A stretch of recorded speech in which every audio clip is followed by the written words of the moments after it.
I always wanted to do something that made a difference in the world. Bees have given me that opportunity. And bees make me feel a real strong connection to the universe and the earth. When the flowers are blooming, my bees are behaving differently than in the fall when there's no other flowers for them to forage on. Being able to work with bees to produce wonderful raw honey, it's like gold to me. It's the most exciting thing ever, is to open up a hive and carve out a piece of honey and comb and be able to eat it right there.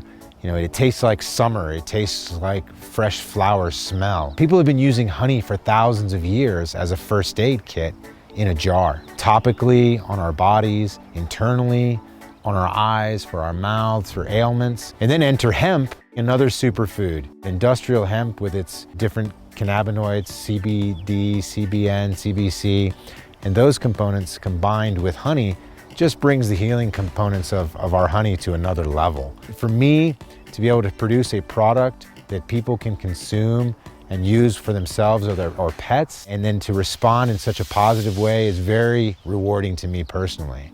I was able to produce something that made the earth better, and we made the world look better through our bees, and we produced a honey and a hemp, and people are feeling good because of it.